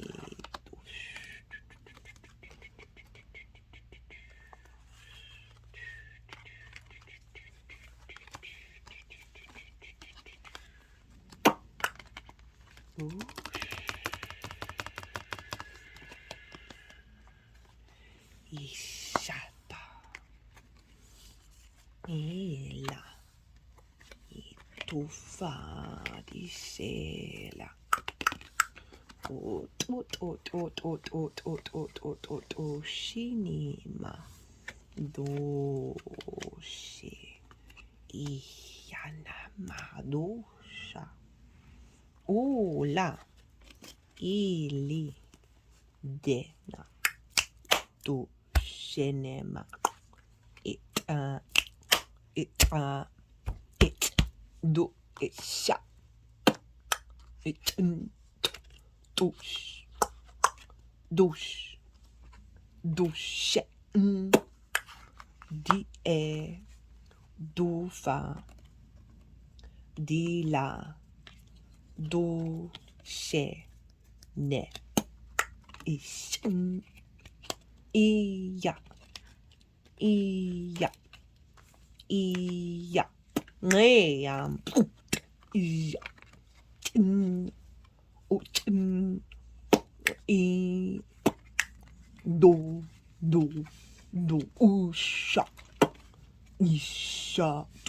I've never really channeled like this before, Pisces. What's going on? Oh shit. Ne isha no e na mo e na do isha di ya e dem o na do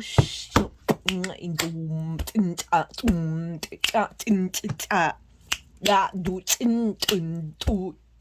ne na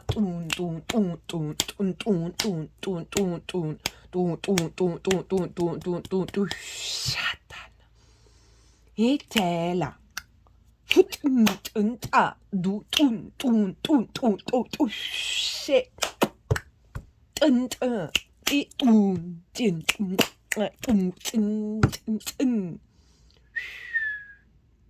Whoa. I wish I had translations. I really did. I'm still not there yet. One thing that has been building is so I very rarely get English words in my head. And when I have been recently, it's been in the form of poems, songs, more sort of the flowing energy from that space, as well as melodies. And it's been wild. It's been so wild to see how it's recalibrating, and how like the first thing that's coming through is poems and rhymes, and it's just beautiful. Anyway, let's talk about what is going on. What is going on here? There's a lot going on. So I'm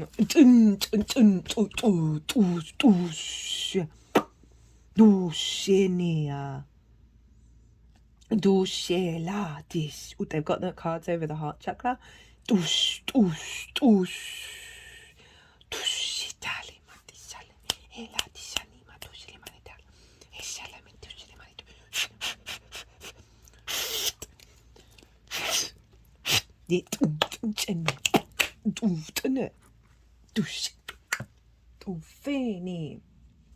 How's everything been, Pisces?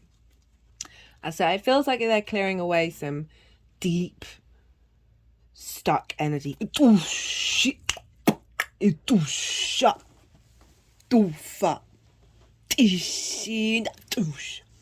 know, you've got Saturn in your sign, which is long term, you're going to reap the benefits from that, but it can be a difficult transit. I've done 3 Saturn in transit series.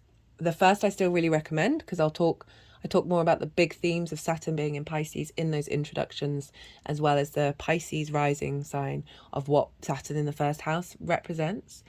The 3rd series is still live. It's from Saturn going direct. That it can be a really intense energy, but it's marking new beginnings of maturity. But Saturn can often exaggerate power, exaggerate authority wherever it is.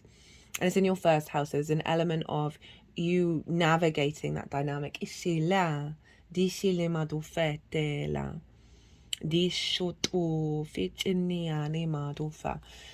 it can see you be more. There's an element of isolation as well. That you may have felt isolated from others. Anyway, let's get on with these cards, because there's quite a lot of them. Got the 4 of Cups. We've got the Knight of Swords. And when these two first wanted to go together there, and it kind of felt... I don't often read the Knight of Swords as fools rush in. But I was getting that energy, because it's the fastest moving horse, and it can be like quick to words, quick to war, quick to that. I'm not thinking before I run. And with that 4 of Cups, it's there's an element of comparison is the thief of joy.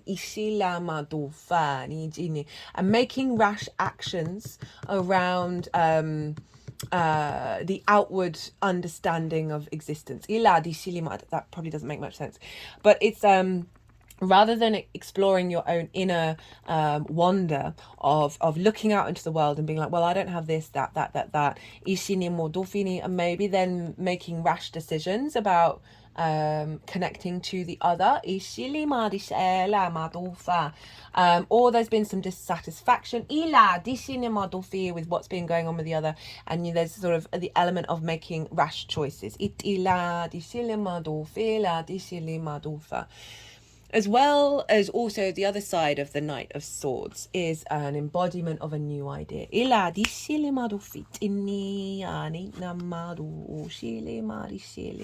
a lot of energy in these cards. It feels like there's a lot going on. I'm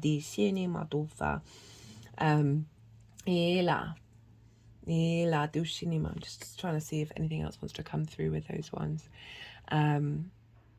It feels like there's been maybe some sharp words, and there's been a sense of dissatisfaction.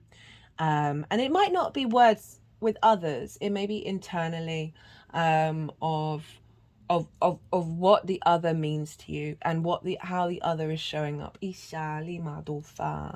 That may see you not necessarily fight with the other, but certainly kick off and get volatile. This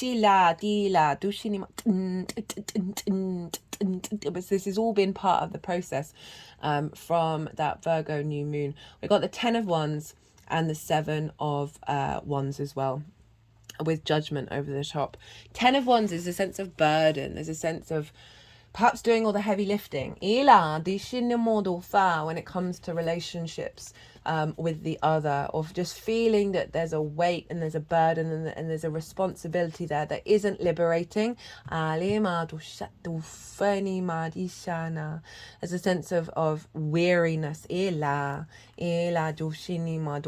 of a paradigm that you've been working through with this Seven of Wands as well. Seven of Wands, this figure has something of value. They are on top of a cliff, which represents the higher ground, but they're very unsteady, they're very uncertain of that, and they're in fight mode, they're in conflict mode, they're feeling scarcity, they're feeling competition in a way that's causing them to feel unsteady. So this can be dynamics that have come to the surface. So these might not even be that loud, but certainly often when we've done certain levels of integration, that the nuances of things, the details, the tendrils start to come out, and then we bear witness to them and we work through them. And this, for me, this card is all about you not knowing your own value. Or the other not knowing your own value. That you feel that there's an element of being in competition with either the other, or when you're with the other, of fighting for attention.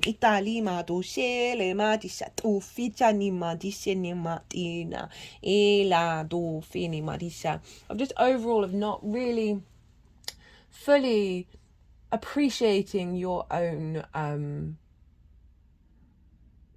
of just generally not being appreciated, and the weight not being shared. We've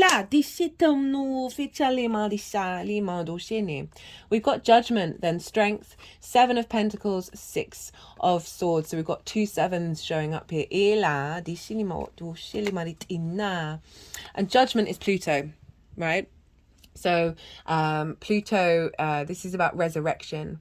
And so this is, what I'm getting is a similar vibe to if the Tower showed up here, but it's different. That this is about raising the frequency. It's about ascending. These dead are rising up by the frequency played by the angel. And so there's whatever's been going on, whatever you've been working through, you've come to a higher vibrational understanding of it. Those dynamics, you are raising up. You are understanding your own value. You are moving away from a space of burden and a sense of comparison, right? You're really ascending in your understanding of yourself with the other. And you've been working on that over the last 6 months. And it's come with Strength, which is kind of a limbo card. This is about taking the time to balance yourself. This is about the higher cognitive mind, the higher self, with our 3D physical body, our intuition, our instincts. And it's through love and kindness that they work together. There's a courage, there's a sense of inner strength that you're now cultivating, but it's rebalancing into through love and kindness, and this higher perspective of being more at peace with what may have happened in the past and old dynamics, and really centering yourself back into your heart space, because Leo rules the heart. And acknowledging that sometimes we go through trials in order to come out the other side and find more peace within ourselves.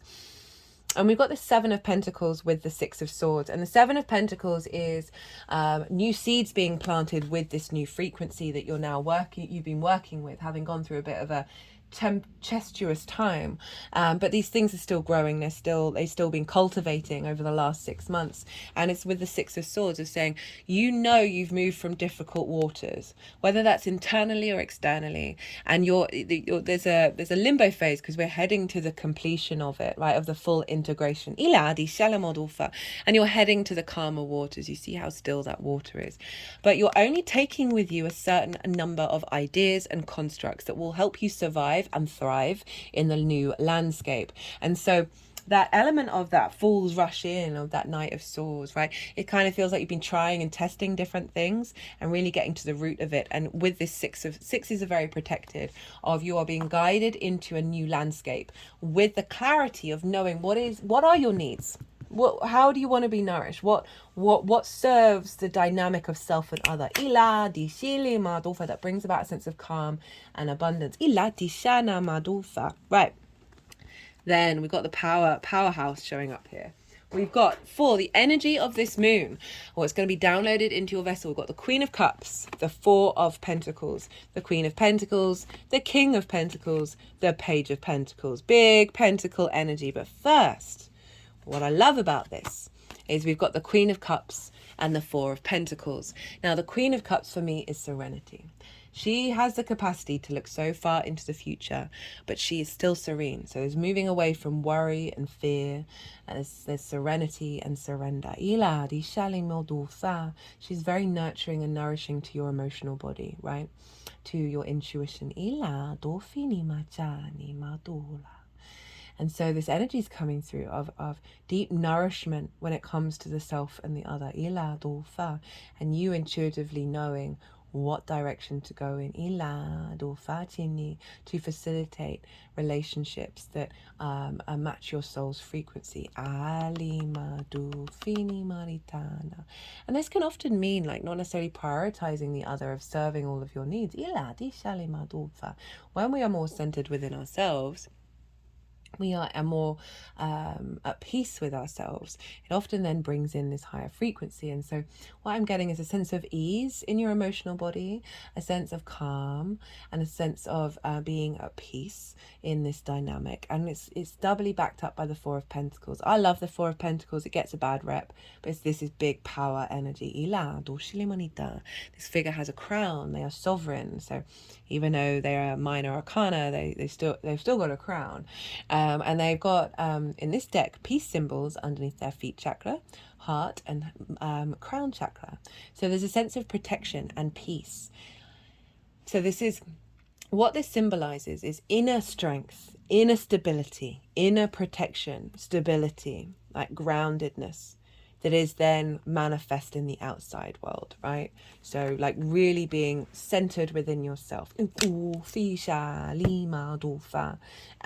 being able to create in the 3D and build and give a sense of structure. But overall of not being not worrying about what other people have, right? Not worrying about competition. This is very centered, grounded energy with the intuition and the serenity coming in from the Queen of Cups. And then we've got the Queen of Pentacles, King of Pentacles. So this can mean, because we're dealing with the 7th house, right, which is about the intimate relationship dynamics. This can be you and a business partner. This could be your being in balance with your relationship with Source, as well as for those of you who are in romantic relationships, elevating that relationship dynamic, as well as potentially bringing in a level of commitment, and dedication with the King and Queen of Pentacles. This is very abundant energy. Queens nurture and nourish. They strategize, they observe, they bring depth and nuance. And without that Queen's energy, the Kings can't make affirmative, clear or sovereign action, right? And they both cultivate abundance. So rather than going from a sense of scarcity, a sense of overwhelm, this is support coming in, however that looks like in your life, of like being in balance, of sharing the weight, and equal, right? Rather than that 7 of Wands where you might feel a little bit unsteady and not really sure about who you are in relationship to the other, and a more scarcity complex. This is abundance coming in, big earth energy with the Page of Pentacles. And this is new messages, new opportunities, right? New ways of thinking, and putting into practice this new dynamic. This Page is a very dedicated, and the Page of Pentacles is incredibly dedicated to mastering this new energy. Bringing in new constructs and ideas of how to practically engage with the other. This, as I said, new opportunities, either elevating current dynamics or bringing in dynamics towards you that are providing opportunities. Right, how this energy is going to manifest moving forwards? Well, We've got the Magician. This is Mercury's card, the Nine of Cups, and the Four of Wands. Big shift of energy than what we were going over here. This is things coming into manifestation, right? You understanding you have all the resources that you need in order to create in this world. And with the other of being, so this can be being in alignment with source and co-creating. Ishali Madofa, that is facilitating your ability to create in the world and manifest. A strength in yourself of knowing you are a magician. This can be manifesting, elevating and manifesting new frequencies around those relationships, and then coming about in a very magical way.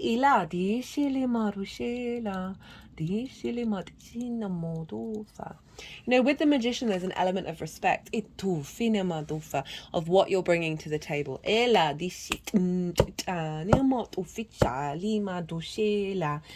the actions that you're taking are bringing things into being. Got it with the Nine of Cups and the Four of Wands.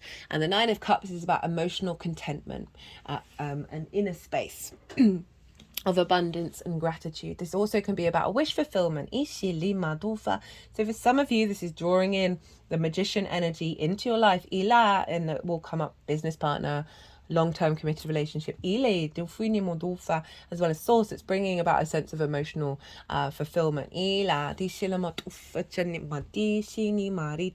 terms of one-to-one clients, this can be you being seeing as helping bring about manifestation for your clients. However this resonates. I'm just thinking about series over in your 11th house of hopes and dreams. Jupiter in the 3rd house of communication, right? And your environment of a more expansive manifesting environment that is having you more in balance with self and the other, that's then creating more space for you to embody the Magician, for the Magician energy to come towards you, for you to be in a feedback loop of in fact, of all the cards, you've got the 2 cards that have the infinity symbol. And I often use this ring that I have that has the infinity symbol on it as a representation of the opposition, and that it's about flow between all of them, between the 2 signs, and honoring and respecting both sides of the same coin, and then being able to build and manifest with power with that. So we've got the Four of Wands, which is celebration of having put in the hard work. There's a milestone of coming together. This can represent big milestones in your life. For some of you, this can be marriage, but certainly a celebration with the other of having put in the hard work. And now there's a sense of abundance, right? There's a sense of feeling good about how you are with the other, and collaboration.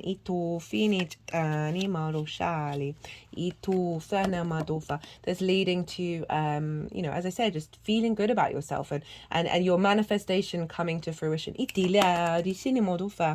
got so this is pulling some clarifiers. This is the first light tarot. This says thought communication. So obviously Jupiter's over in the sign of communication, of your ability to express yourself, being more in alignment, and perhaps being activating co-creation with source in sort of the spells that you weave. That is bringing about a sense of more emotional connection and abundance, and coming to fruition. Got power, understanding reality. And judgment again. Results. Decisions, outlooks, finality. So there's a big shift that's happened that is then bringing in a deeper understanding of reality beyond distortions. A deeper power within yourself, and how your how those others show up, and it's not draining. In fact, it's supportive. Leading to sort of an ascension of your understanding of the other.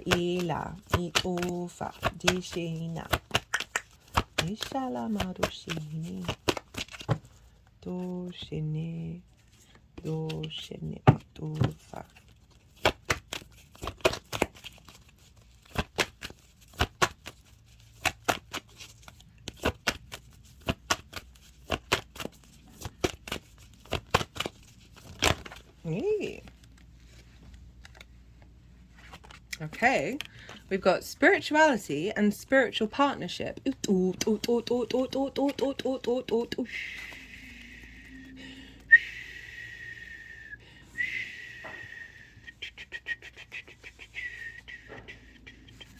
Yeah, so I've been talking a lot about source, and also what is it that you need from the other, right? It needs to be in balance with your sense of self and your meaning.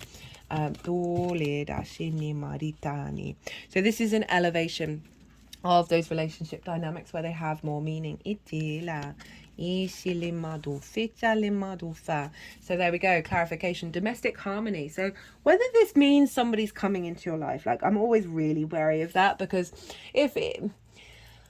just focus on being you and what brings you joy. Don't try and micromanage how it may come into your life, right? That's where we can sort of lose our minds a little bit. But overall, it's just generally your confidence and understanding of self when it comes to the other, and how that's in more alignment with your higher vibrational frequency of your soul, rather than previous like loops of trauma. Right, I'm going to leave it at that, Pisces. I really love this. This is really nice. So it's just saying that there's just more depth coming in and more nourishment. Pisces, I hope you enjoyed this reading. If you did, don't forget to hit the like button. Any of you want a personal reading, check out my email address in the description box, and drop me a line, send me all the context. I love context.